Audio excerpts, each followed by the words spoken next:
Guillén, muchísimas gracias al profesor doctor David Galeano, a ustedes por este espacio, como decía acá el compañero también en exposición, el ambiente. ¿Cuál es el ambiente que vivimos? Estábamos mencionando con la exposición anterior. La musicalidad, la investigación rigurosa que hacen. Y yo traigo añadido a esto la voz poética. La voz poética que viene en estos tiempos aguerridos, que no podemos irnos a una identidad, a una musicalidad, si es que dentro de nosotros también no peleamos y rompemos ese silencio, rompemos ese yugo con la palabra impresa en el sentimiento. Apagar un poquito las guerras mentales, aflorar el sentimiento, esa voz poética que me animé en este transcurso de la vida a plasmar el miedo, la invitación, el soñar, el insistir a través de la palabra. ¿Quién somos si no un puñado de emociones?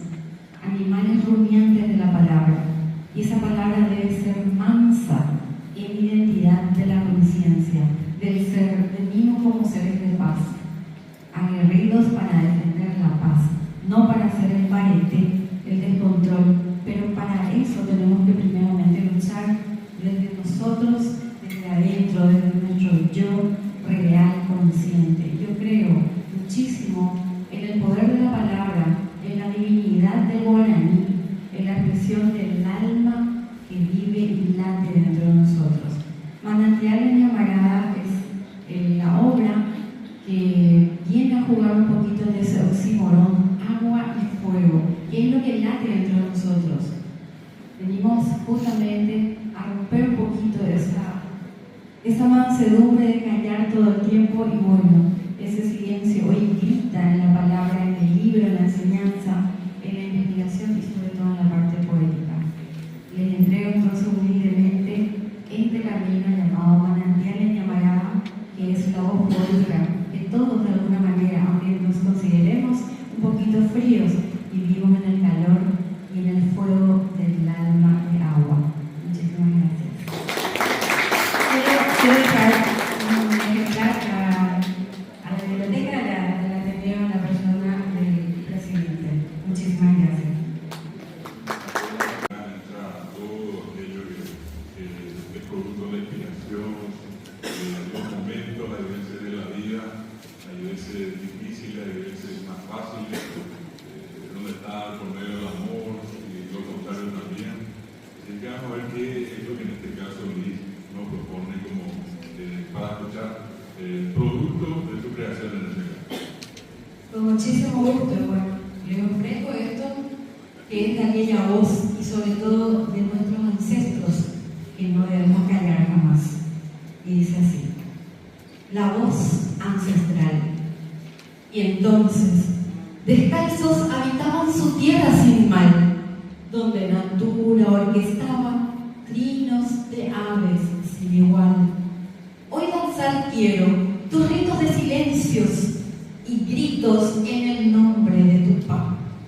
Quiero embriagarme del néctar espirituoso y a todos los dioses contigo implorar, pues tu canto la vida se puede salvar, enlazando nuestras lenguas en contagiantes deseos de amar, llorar, reír y soñar.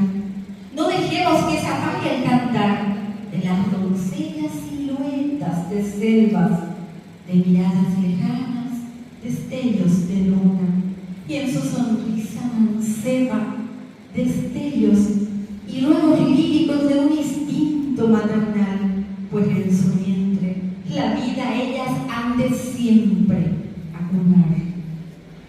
Hermano nativo, yo te pido perdón y te extiendo la mano, aunque les arranquen de su nicho de capitín y carandel, aunque les despojen de sus tierras y empujen sus palabras al olvido, su lengua nativa no morirá, porque su canto revivirá en los versos de los poetas, en la historia contada por los abuelos, en la voz del alma de mi pueblo, inmortalizando así su voz guaraní ancestral.